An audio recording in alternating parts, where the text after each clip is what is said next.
오늘 마가복음 4장 26절부터 34절의 말씀 중심으로 지금도 진행 중 혹은 진행형입니다 하는 제목으로 함께 말씀을 나누고 싶습니다. 하나님의 나라는 이미 임했다 하는 것이 성경의 가르침입니다. 예수님께서 오심으로 이 땅에 하나님 나라가 시작되었다 하고 성경은 말하지요.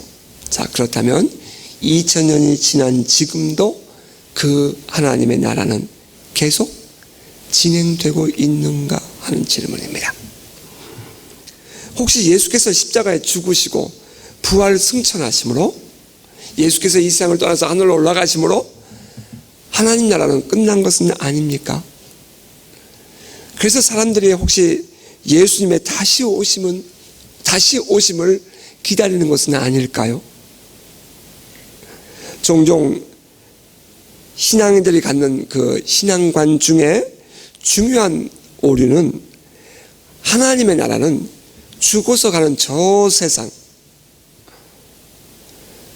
이 하나님 나라는 세상 저쪽 사람들이 말하는 것처럼 죽어서 가는 그 내세의 세상이라고 생각한다는 것입니다.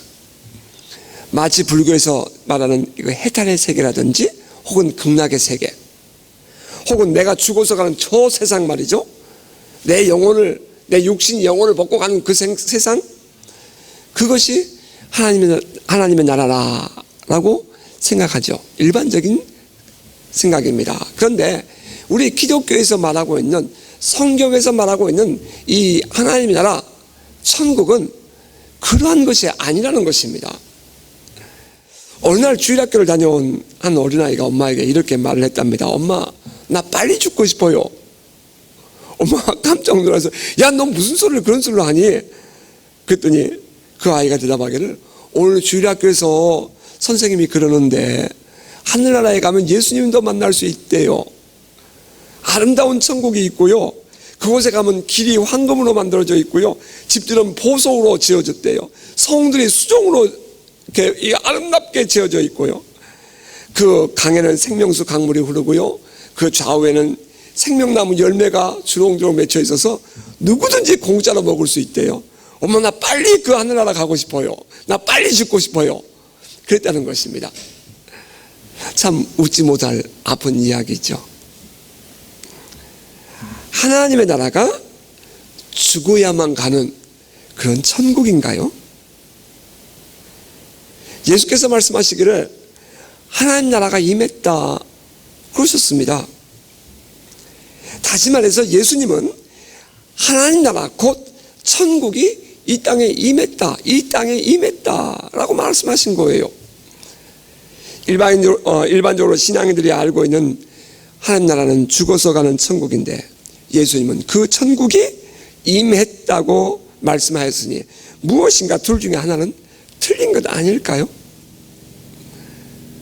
우리는 여기서 올바른 성경의 이해와 이 기독교에 대한 이해가 얼마나 중요한가 하는 것을 다시 한번 깨닫게 됩니다. 교회 안에서 말하는 이 하나님의 나라는 불교나 또는 또 다른 종교에서 말하는 그런 내세의 천국이 아닙니다. 성경이 우리에게 말해주는 천국은 하나님의 다스리심으로 말미암아 이루어지는 천국, 곧 하나님의 나라를 의미합니다. 자, 그렇다면 하나님의 나라는 이미 임했습니다. 예수님께서 요단강에서 세례를 받으셨을 때에 하늘에서 비둘기 같은 성령이 임하셨습니다.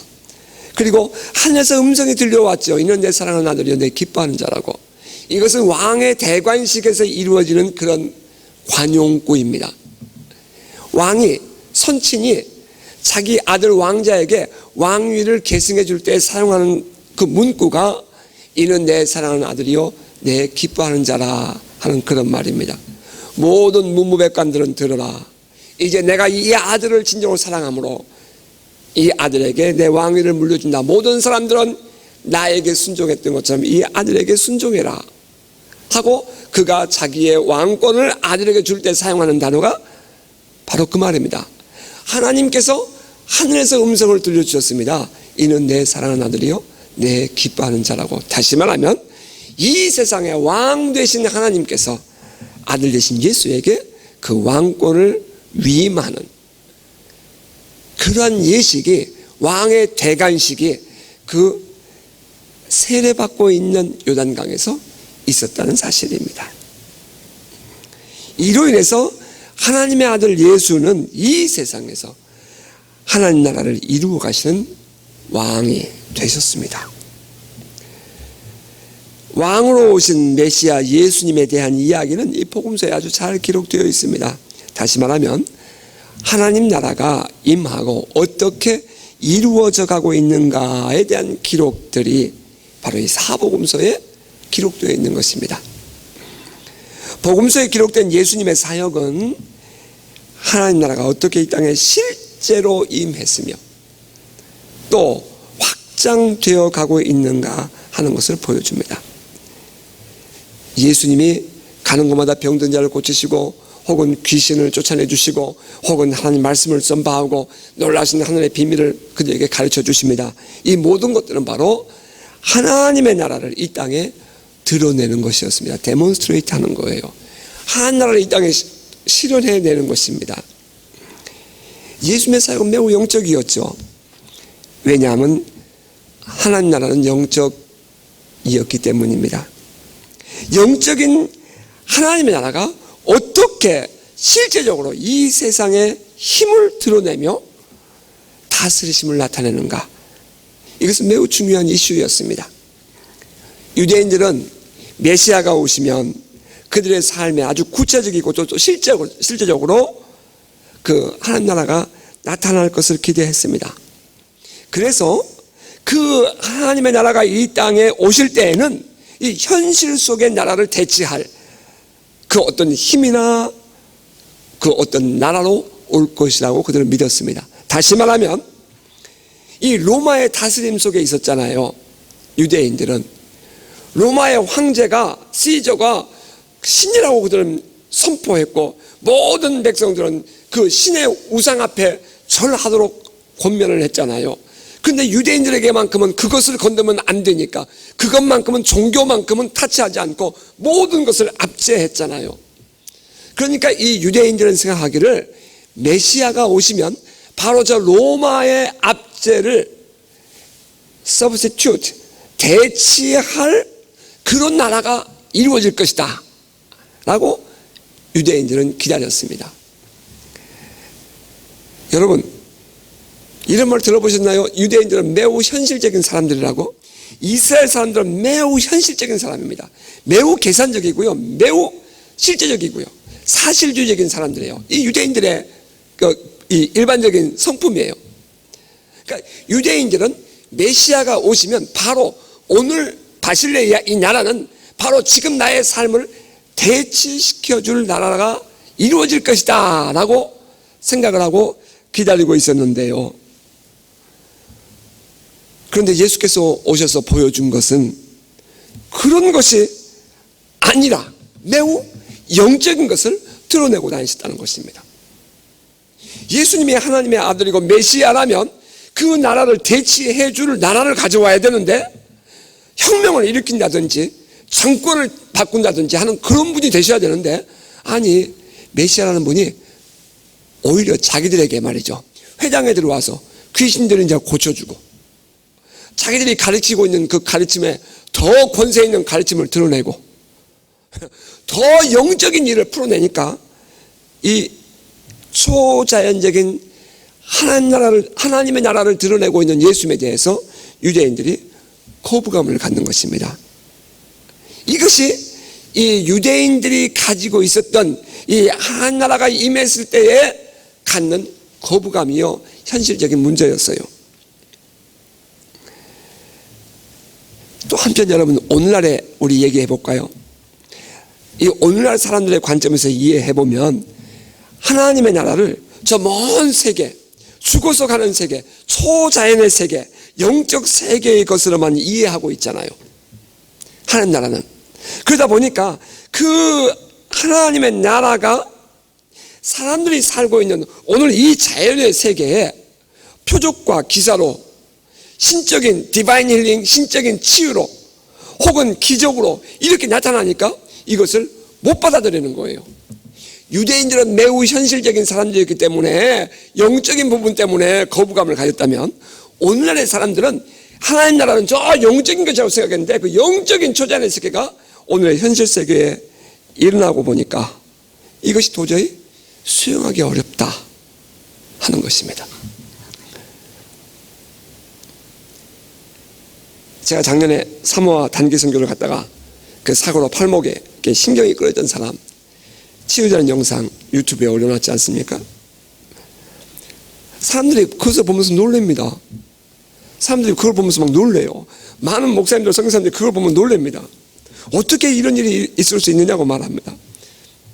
흔히 사람들은 이 초자연적이고 영적인 것은 눈을 감고 있을 때만 일어나는 것이라고 훈련되어졌고 배웠습니다. 그래서 그냥 자다가 벌떡 어떤 기적이 일어나야지, 기도하다가 벌떡 일어나야지, 눈을 뜨고 보는 앞에서 그런 기적이 일어나는 것은 상상을 못하는 일이었죠. 왜 그러냐면은 초자연적인 일이고 이건 영적인 일이기 때문이라고 생각하는 것입니다.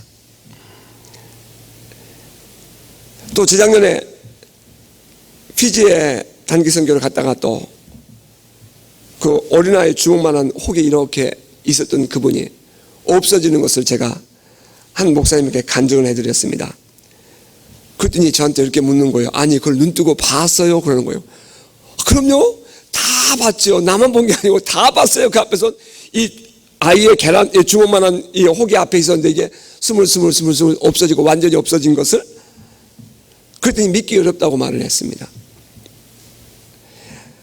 하나님 나라에 대해서 매우 현실적인 이해를 가진 유대인들은 이 영적인 예수님의 사역을 이해할 수 없었다면 이제 하나님 나라를 오직 영적이고 초현실적으로만 이해하는 오늘날의 사람들, 심지어는 목사나 성도들조차도 이 하나님 나라가 눈앞에서 이루어지고 있다는 것에 대해서 받아들일 수 없다 하는 그들의 반응은 이제야 우리가 조금은 이해할 수 있을 듯 싶습니다. 그래서 오늘날 교회 안에 신앙인들은 성경에 기록된 이 예수님의 사건은 예수님의 메시아이심을 증거하기 위한 메시아닉 사인일 뿐 구태여 오늘날 그런 기적이 일어날 필요가 없다라고 주장하게 되죠. 그들은 말하기를 우리는 이미 예수를 믿으니 그런 기적이 없어도 예수 믿는다. 이제는 더 이상 있을 필요가 없다. 따라서 그런 기적은 초대교회에서나 필요한 것이지 오늘날은 이미 성경이 기록되었으므로 더 이상 필요하지 않다. 이제 기적은 끝났다. 이렇게 주장을 합니다. 그런데 문제는 그러한 주장이 성경이 말하고 있는 그 하나님의 나라의 관점을 보여주지 못하고 있다는 것입니다. 예수께서 메시아라는 사실은 신앙인이라면 어느 누구도 거부하지 않습니다. 당연합니다. 자, 그렇다면 예수님께서 행하신 일은 단순히 당신이 메시아라는 것을 증거하기 위한 것뿐이었을까요? 예수께서 이 땅에 사시면서 하신 일이 고작 내가 메시아야 하는 것을 증거하기 위해서 병든 자를 고쳐주고 귀신에 묶인 자를 자유케 했느냐 이 말입니다. 그것이 아니었죠.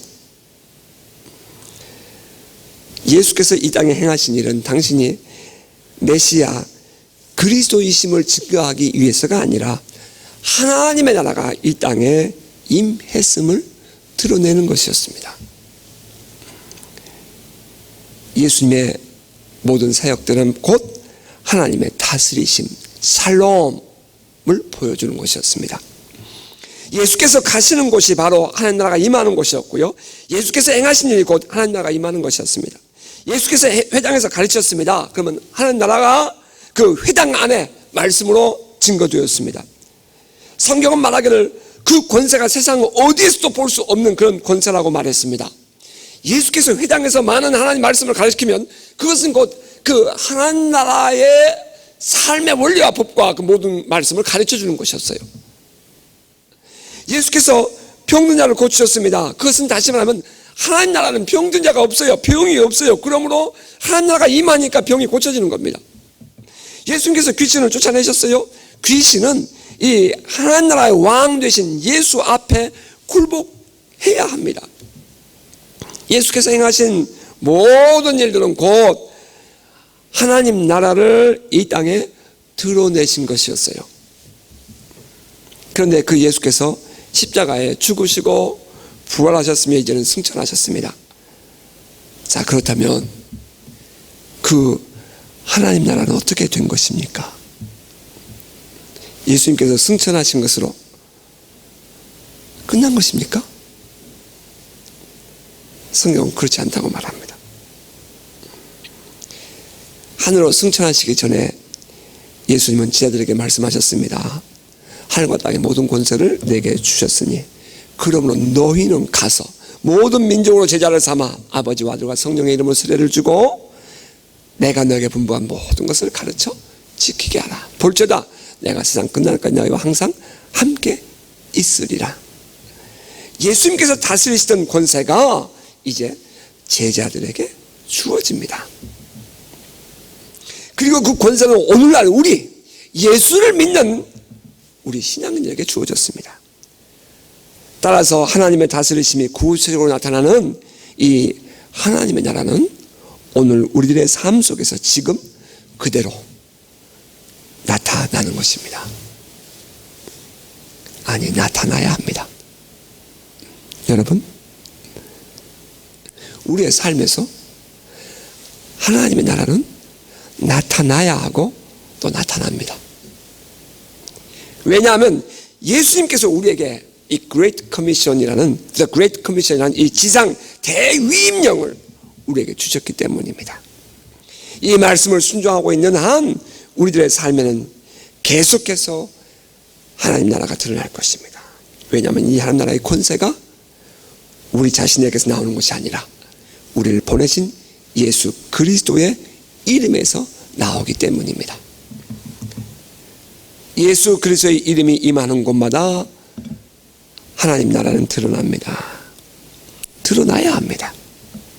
만일 드러나지 않는다면 주께서 우리에게 명령하신 지상 대위임령을 우리가 바르게 이해하지 못했거나 아니면 그 명령을 이행하지 않고 있기 때문입니다. 예수님께서 이 땅에 계시면서 보여주신 것은 단순히 당신이 메시아이심을 보여주기 위함이 아니라 하나님의 나라가 이 땅에 침노했다, 들어왔다, 임했다 하는 것을 보여주는 것이었습니다. 그리고 그 예수님께로부터 보냄을 받은 제자된 우리들은 그 하나님 나라를 이 땅에 계속해서 드러내는 일을 해야 하는 것입니다. 보냄 받는 자는 보내는 분의 영광과 권능을 이 땅에서 드러내기 때문입니다. 예수께서 우리를 보내셨습니다. 그러면 우리들의 삶은 예수 그리스도의 영광과 권능을 이 땅에 드러내야 합니다. 자, 하나님의 나라는 아직도 계속 진행 중입니다. 종종 어떤 분들에게는 이렇게 이해하실 분들 계실 줄 알아요. 왜 목사님 계속해서 반복해서 하나님 나라를 이야기하나요? 예, 당연합니다. 우리의 삶이 곧 하나님의 나라여야 하고 우리의 삶이 곧 하나님 나라이기 때문입니다. 우리가 이 땅에 살고 우리의 몸이 이 땅에 발을 딛고 살고 있지만 우리는 하늘나라의 시민권을 가진 자들이고 하나님의 그 은혜 안에 살고 있는 사람들이기 때문입니다. 우린 그 하늘나라의 샬롬과 평화가 우리 안에 풀어줘야 할 그분을 만나야 삶에 대한 꿈과 희망과 비전을 가질 수 있기 때문입니다. 하나님 나라는 지금도 계속 진행 중입니다. 여기서 우리가 분명하게 알아야 할 것은 우리를 통해서 확장되어져 가는 하나님의 나라는 아직은 퍼펙트, 완전하지 않다 하는 것입니다. 왜냐하면 진정한 권위는 예수 그리스도이시기 때문입니다. 종종 사람들이 말합니다. 성령 안에서 행한 병 고침이라는 것은 틀렸다. 왜냐하면 다시 재발하는 환자들이 있기 때문이다. 하나님께서 고치시는 일이라면 완전히 나아야 할 것 아니냐, 그런 질문 우리는 종종 듣습니다. 저는 이에 대해서 이것은 당연한 일이라고 생각합니다. 왜냐하면 아직 하나님의 나라는 완전히 이 땅에서 이루어진 것이 아니기 때문입니다. 예를 들어 10명의 환자들을 위해서 기도했는데 2명밖에 고쳐지지 않았다. 이렇게 해보십시다. 전 이것이 오히려 당연한 일이라고 생각합니다. 왜냐하면 아직 이 땅에는 하나님 나라가 완전히 임한 것이 아니기 때문입니다. 우리는 다만 위임받은 예수 그리스도의 이름의 권세를 사용할 뿐입니다. 자, 그렇다면 우리에게 질문이 생길 수 있습니다. 왜 어떤 사람은 고쳐지고 어떤 사람은 고쳐지지 않느냐 하는 것입니다. 여기는 여러 가지 이유가 있을 수 있습니다. 그 이유는 매우 다양하기 때문에 그것을 단순히 이것이다 라고 말해서는 안 됩니다. 다만 그 중에 중요한 한 가지는 예수 그리스도의 이름의 권세와 원수의 권세가 충돌될 때에는 하나님 나라가 드러나기 어렵다 하는 것입니다. 우리가 하나님 나라의 은혜를 우리가 받고 있고 하나님 나라를 살고 있다면 우리의 사업의 현장, 우리의 삶의 현장은 우리의 삶의 현장은 풍요롭고 넉넉하고 좋아야 되는 것 아닙니까? 예스, 당연하죠. 그런데 왜 우리에게 그런 문제가 있습니까? 그것은 우리 안에 두 개의 충돌되는 힘이 작용하고 있기 때문이라는 것입니다.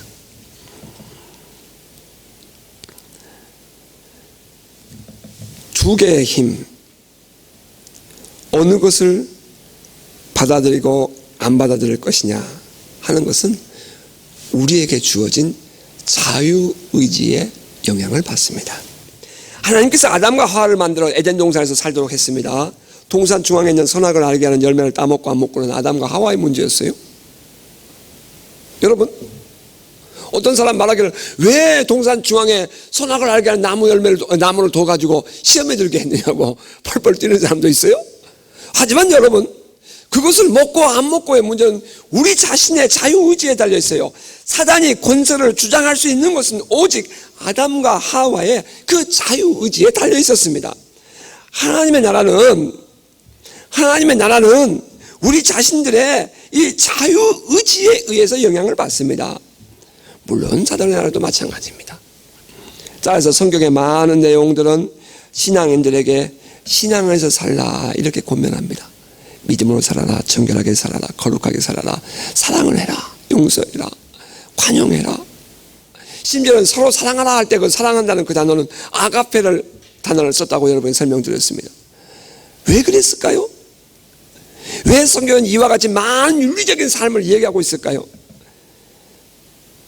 우리들이 신앙 안에서 성숙하고 온전한 삶을 살아야 할 이유는 바로 우리의 자유의지에 의해서 그 하나님 나라나 혹은 사단의 나라가 들어오기 때문입니다. 여러분이 어느 쪽의 영향을 내가 받아들이냐에 따라서 하나님이 예수 그리스도의 이름의 권세가 드러나기도 하고요, 어느 쪽을 받아들이냐에 따라서 사단의 영향력이 여러분에게 주장할 수 있다는 사실입니다. 예수 그리스도의 이름의 권세는 조금의 의심도 없이 동일합니다. 왜냐하면 그 권세와 능력은 어제나 오늘나 영원토록 동일하기 때문입니다. 자, 그렇다면 그 중요한 하나님 나라의 원리를 우리는 깨닫게 됩니다. 하나님의 나라는, 하나님의 은혜는 그 권위를 인정하고 받아들이는 사람들에게만 임한다 하는 것입니다. 그 사람이 어느 권위 앞에 순종하느냐에 따라서 하나님 나라가 임하기도 하고요, 원수 사단의 나라가 임하기도 합니다. 이것이 성경이 우리에게 보여주고 있는 거예요. 어떤 사람들 이렇게 질문해요. 아니, 하나님 나라가 임했으면 어둠이 밀려가야지, 사단이 밀려가야지. 당연히 밀려가야죠. 그런데 누구의 영향을 받아요? 내 자신이 누구에게 마음을 여느냐, 내 자유의지는 무엇을 선택하느냐, 거기에 의해서 좌지우지한다는 거예요. 그러한 의미에서 오늘 나의 삶에서 하나님 나라가 이루어지고 드러나기 위해서 철저히 하나님께 순종하고 그 권세와 능력을 받아들이는 삶을 사는 저와 여러분 되시기를 바랍니다. 예수님께서 말씀하셨어요. 하나님의 나라는 사람이 씨를 땅에 뿌림과 같으니 그가 밤낮 자고 꿰고 하는 중에 씨가 씨가 나서 자라되 어떻게 되는지를 알지 못하느니라. 땅이 스스로 열매를 맺되 처음에는 싹이요, 다음에는 이삭이요, 그 다음엔 이삭이 충실한 곡식이라. 열매가 익으면 곧 낫을 대나니 이는 추수 때가 이르렀습니다. 예수께서 이 말씀을 하셨을 때에는 하나님 나라가 바로 당신을 통해서 지금 세상에 들어왔다는 것을 전제하고 계셨습니다. 하나님 나라는 사람이 씨를 땅에 뿌린 것 같은데 밤낮으로 자고 깨고 하는 중에 씨가 자라는데 어떻게 자라는지 알지 못하는 것과 같아, 이렇게 표현했어요. 예수께서 이 하나님 나라를 세상에 나타내셨습니다. 그러나 사람들은 그것이 하나님 나라인지를 몰랐어요. 그래서 그들은 예수님을 거부하고 예수님을 죽이려 하지 않습니까? 예수님께서 처음 갈릴리 땅에서 사역을 하셨을 때부터 바리새인, 서기관을 비롯한 그 당대의 종교 지도자들은 예수를 향해서 오히려 거부하며 분노했습니다. 왜냐하면 그들은 이 하나님 나라에 대한 이해가 부족했기 때문입니다. 하지만 예수님은 사역을 통해서 계속해서 이 하나님 나라를 이 세상에 가져오는 일을 멈추지 않았습니다. 가는 곳마다 예수님은 병을 고쳐주시고 귀신 들린 자를 치유해 주셨습니다. 가는 곳마다 하나님 나라의 삶을 가르쳐 주셨지요. 사람들은 예수가 메시아라는 사실을 인정하기 시작합니다. 지도자들은 거부하지만 사람들은 예수님을 메시아로 인정하기 시작해요. 심지어 바디메오 같은 이 소경은 말이죠, 예수님을 다윗의 자손이라고 부릅니다. Jesus, seed of David, have mercy on me 부르짖습니다. 다윗의 자손 예수여, 나를 불쌍히 여기소서. 사람들은 예수를 메시아라고 안 불렀습니다. 그랬는데 바디메오, 사람들에게 소외당하고 버림받았던 그 바디메오는 예수님을 메시아라고 불렀다는 거예요. 회당에 들어와서 귀신 들린 자가 예수를 메시아인 줄 알았습니다.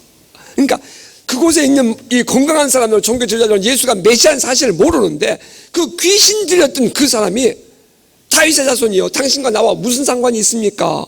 하면서 예수를 거부합니다. 그러니까 예수님께서 잠잠하라, 사람들 앞에서 잠잠하라, 조용히 하라고 책망하게 됩니다.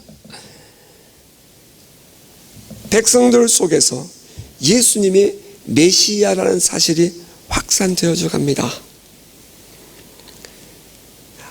다시 말하면 지금 하나님 나라가 확장되어 가고 있는 것입니다. 하나님 나라는 그렇게 씨앗처럼 심겨졌습니다. 개인적으로 본다면 말씀이 우리 안에 심겨져서 자라는 것을 의미할 수도 있겠고요. 또 큰 뜻으로 이해한다면 하나님의 나라가 이스라엘 땅에서 시작해서 전 세계로 서서히 확산되어 감을 의미한다고도 볼 수 있습니다. 뿐만 아니라 오늘 우리들의 삶의 현장으로 이해한다면 이곳에서 하나님 나라가 드러났습니다. 우리 교회에서 하나님 나라가 실제적이고 아주 구체적으로 드러났습니다.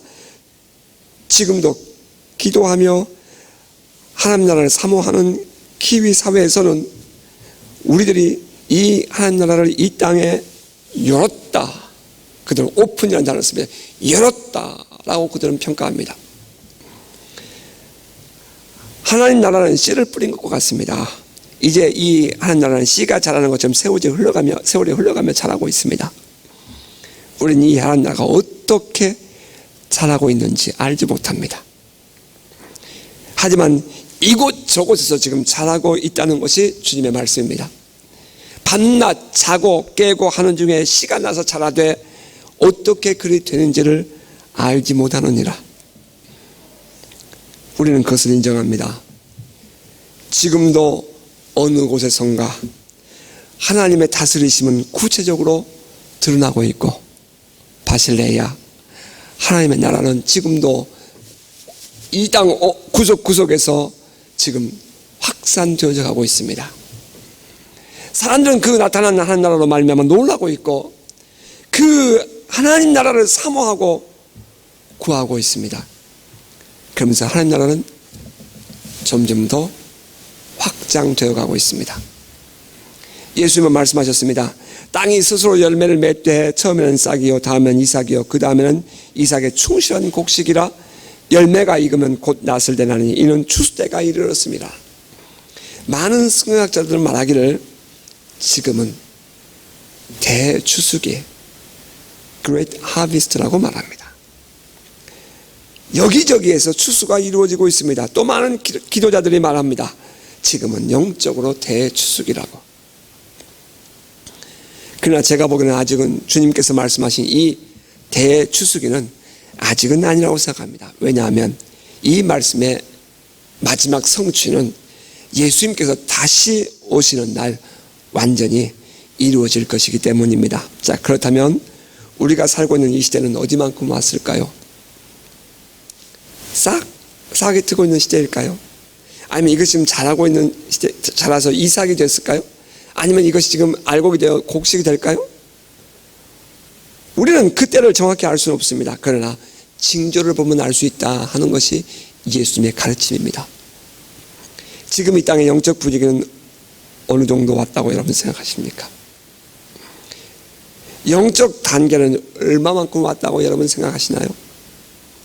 우리가 분명히 알 수 있는 것은 구체적이고 또 실제적인 이 하나님 나라의 임하심이 사람들에게 계속 드러나고 있고 전달되고 있다는 사실입니다. 옛날에는 이런 기적이 일어나면 저건 은사야 라고 했지만 이제는 아니요. 이제는 그런 일들이 하도 많이 일어나니까 이제는 특별한 사람들이 점유물처럼 그렇게 행동하지 않습니다. 어떤 은사자들처럼 자기가 무슨 대단한 권세가, 그렇지 않아요. 이제는 이 시대는 바로 하나님의 나라가 이 땅에 지금 이루어지고 있고 우리는 그 안에 열매를 지금 우리는 보고 있는 것입니다.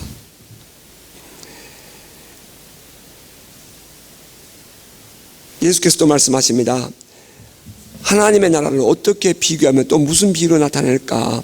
겨자씨 하늘과 같으니 땅에 심길 때에는 땅 위의 모든 씨보다 작은 것이로되 심긴 후에는 자라서 모든 풀보다 커지며 큰 가지를 내나니 공중의 새들이 그 그늘에 깃들일 만큼 되느니라. 다시 말하면 하나님의 나라는 성장한다 하는 것입니다. 여러분 계속 성장할 것입니다. 여러분 믿으십니까? 계속 성장할 것입니다. 처음에는 아주 작은 모습입니다. 아주 작고 보잘것없고 힘도 없어 보이는 존재입니다. 아니 그냥 훅 불면 날아가 버리죠 뭐. 그냥 확 밟으면 그냥 없어질 것 같으죠. 그냥 이거 그냥 갖다 그냥 이거 막 악쓰고 그냥 뭐 난리 쳐버리면 없어질 줄 알았죠. 하지만 생명력이 있는 하나님의 나라는 자란다 하는 것이 주님의 가르침이십니다. 저는 이 말씀이 우리에게 이루어지기를 소원합니다. 이것이 저의 비전이고요. 우리 교회의 비전입니다. 여러분의 비전인 줄 믿습니다. 하나님의 다스리심이 처음에는 아주 미약하게 시작했습니다. 세상에 세찬 바람도 경험했고요. 이젠 산전수전 다 겪었습니다. 하지만 그래도 하나님의 나라는 여전히 성장합니다. 아멘입니까? 때로는 들려오는 여기저기 소식들이 막 나를 아프게 할 때도 있었음을 고백합니다. 하지만 그러나 여전히 하나님의 나라는 성장하고 있다. 결국에는 새들이 깃드는 큰 나무가 될 것입니다. 지금은 보이지 않아도 하나님께서 남겨놓은 성경의 표현 빌리면 남은 자, 렘넌트, 남은 자. 또 엘리야가 그 혼자 몸부림을 치면서 하나님께 기도했더니 하나님께서 바알에게 무릎 꿇지 않은 7,000명 동굴 속에 남겨뒀던 그들을 보게 하셨던 것처럼 하나님께서 우리를 만나게 하실 것을 믿습니다. 지금도 하나님의 나라는 계속 자라고 있습니다. 믿음의 백성들, 그 하나님 나라를 구하는 구도자들, seekers, 중보하며 기도하는 사람들, 그 하나님의 임재가 이곳에 있기를 원하고 예배에 오면서 오늘 내가 무슨 말씀을 들을 것인가, 오늘 내가 어떤 찬양을 할 것인가, 그것에 집중하는 것이 아니라 내가 뭐 하나님을 만나고 싶고 하나님을 예배하고 싶은 그런 간절함으로 모이는, 사모하는 사람들은 계속 자라고 있습니다. 하나님 나라가 이 땅에 실현되고 더욱 침노하기를 사모하는 사람들이 지금도 계속 성장하고 있으며 그 싹이 자라고 세상에 드러나는 날 우리는 그들과 함께 큰 가지가 되어 새들이 깃드는 나무가 될 것입니다. 여러분 이것을 믿으십니까? 믿음대로 될지어다, 소원대로 될지어다. 우리 주님의 말씀입니다. 여러분 믿음에 흔들리지 아니하고 소원대로, 소원이 변하지 아니하고 여러분 끝까지 주님께서 이루신 그날 내가 꼭 보리라. 모든 환경이 다 바뀌어도, 다 떠나고 다 나를 배타해도 내가 주님께서 하신 그 약속의 말씀 내가 보리라. 꼭 보리라. 마지막 혼자 내가 남다 할지라도 내가 꼭 보리라. 왜? 주님이 나와 함께 계시니까. 그 믿음 가지고 그 마지막에 결승선에서 기쁨을 맛보는 동역자들 되시기를 주의 이름으로 축복합니다. 아멘.